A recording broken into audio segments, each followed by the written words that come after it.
You're watching the concluding episode. Actually, all the systems of body are living cells.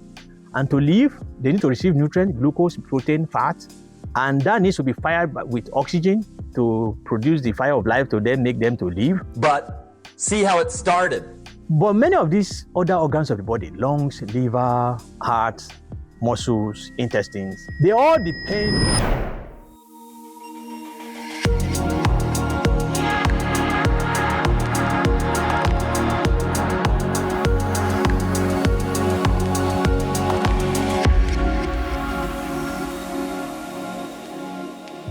When the man has finished eating and has also finished drinking, some of the things that mix with the food become liquefied. They come to water mixes with it and turn it to the liquid, and then it goes into the kidney. The kidney will also filter some of those toxins and take them away in the urine. So the kidney must be functioning well. If the kidney does not function well, some of those toxins will remain inside the blood. If the liver does not function well, some of those toxins will remain inside the blood. They will enter brain, they will damage brain.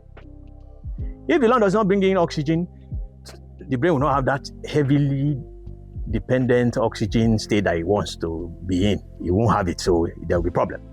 So when a man smokes and does something to his lungs, he's hurting his own brain, apart from his hurting lung. When a man eats lots of junk that kind of damage the kidneys, he's doing something to his lung, to his brain. When a man is taking junk that putting too much heavy load on the liver to clear too much toxin that the liver is not sick, he's doing something to his brain. So the brain basic foods, the basic food that the brain will depend on is what a man eats as natural, unprocessed, and fresh air. There's a whole lot of things we do with ourselves now as society moves away from the earlier agrarian farm states in the bush, not in the city. The more we move to that kind of life towards city, the more we lack fresh air in our environment, in our home, in our workplace. The more we get holed up in a room with AC, the more all of those are crowding us out and crowding us up actually, and shutting out fresh air and making brain to not. Well, brain will not have to drive itself. Brain will keep driving itself. But if a person is looking for optimal brain food, then you should get fresh air. Be in open space. Get fresh air. Eat good food. Eat nutrients. And make the rest of the body to function well. Stop eating junk. Because junk will do a whole lot of damage to a whole lot of your body systems. Will create what we call a state of malfunctions of the organs. Again, I'm struggling to put something I need to break it down. The blood pipes that go to all parts of the brain, the blood pipes that go to all parts of the body, including the brain, they have a certain caliber, a certain dimension. They need to keep at that optimal dimension to be able to supply all the parts of the body with proper nutrients, proper oxygen. More so for brain.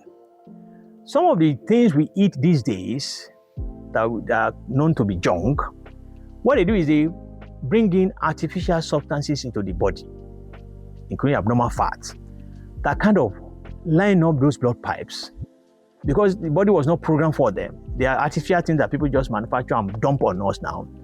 So they have a way of lining up the brain, the lining of the blood pipes that go to brain and all the rest of the body.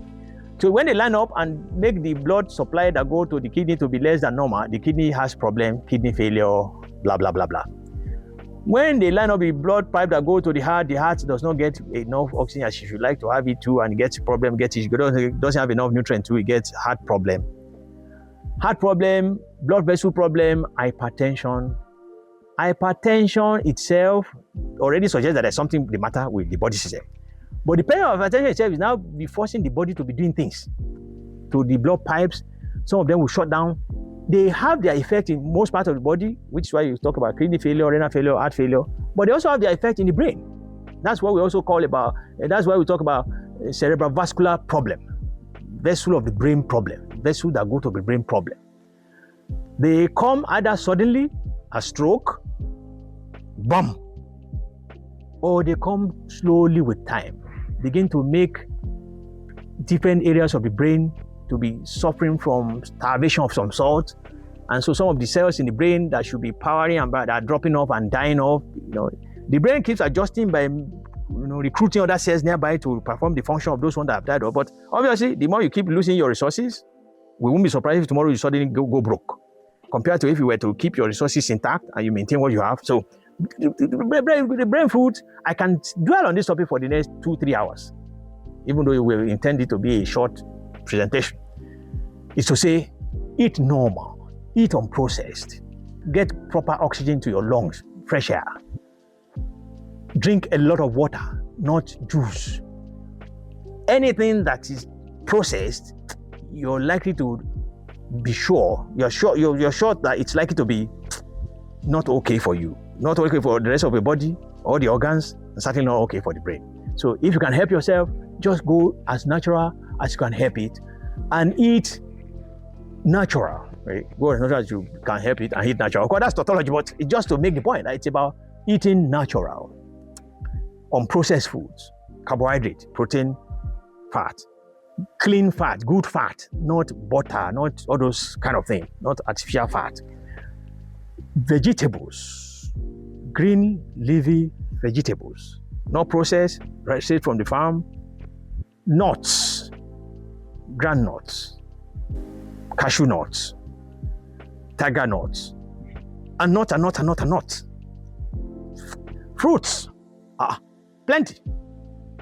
Banana, pineapple, mango, cashew, pawpaw, watermelon. Lots and lots of food. Eat as natural as you can help it, green leafy vegetables, and you will be doing your brain a lot of good. Does exercise make you smarter? Actually, I was listing brain food. I should just have listed it too and say exercise. But because I know we're going to also address exercise and its involvement in brain function. What exercise does actually is that it gets a man moving. Man was never made to be Homo sedens, a sedentary, stationary, immobile animal. Man was supposed to be a mobile animal, which was why in the day before the automobiles, men walked much of their life from point A to point B. They walked. They were on their feet, walking. It as advancement came to man's development on Earth that things that take away walking from him, yet he's able to move from point A to point B, come to B. And then, unfortunately, and those things are, of course, absolutely necessary. They've actually made man's stay on Earth much, much, much more pleasant. So there's nothing to say against them here. Only that the tendency for man is always to overdo some things. Man always had that tendency, always to go to the extreme of a thing. So the extreme of that thing we've gone to is that we are less and less mobile now as man, woman, and more sedentary, more and more immobile, sit still. It used to be that before if you had television in your house, you had to first move it from somewhere. You have to go outside to go and change the antenna, you have to come back inside. You have to go to the television and switch it on. You go sit down. If you think the channel was not doing well again, you go back and do something. But now all of those, I'm using that to just show you one area of man where more and more the need for motion is being taken away gradually. And you can extrapolate that, you can stretch that to many other areas of man. It used to be that there was no motorcycles moving people from here and there in a part of the world, even here. And so to go from your house to your workplace, you're going to need to leave your house and move, 100 meters, 200 meters to the roadside to wait for the taxi. When taxi took you to work, and when he dropped you at workplace, of course, he wasn't going to drop you at the front of your shop. It's going to be somewhere where you're going to do another 100 meters of walking, 200 meters of walking, before you get your shop gone. But now you have Okada, motorcycle. He comes right to your door. In fact, he will come to your bedroom, pick you, and then take you to the shop. When he goes to the shop, he will take you inside the shop, proper. So things are knocking out the ability for man to walk, which is why they now say exercise. So the solution is how to make you come once in a month, once in a week to somewhere and run around for, I don't know, 30 minutes, 1 hour, 2 hours. Or some other people do it more religiously, they do it every day. So exercise then becomes something that becomes a prescriptive thing, a prescription. I rather want to move exercise into my life. I put it in my life. I make sure I take opportunity to walk. If I get to my workplace, I park my car somewhere, I would need to walk to get to my office. Inside my workplace, from point A to point B, there's another campus on my institution where sometimes they will hold lectures there. It's a walking distance of 10, 15 minutes.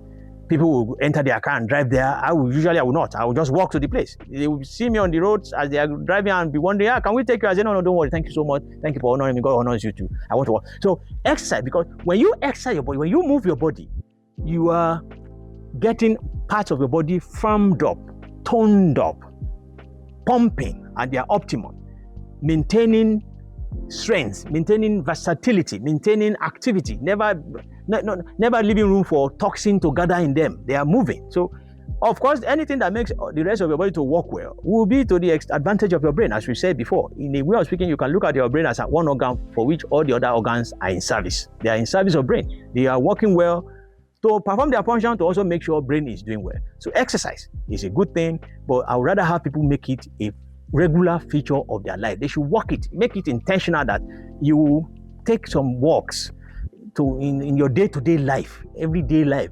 You create room for walking. All those areas, like I explained before, where not walking, moving about has been knocked out of your life, walk it back to your life.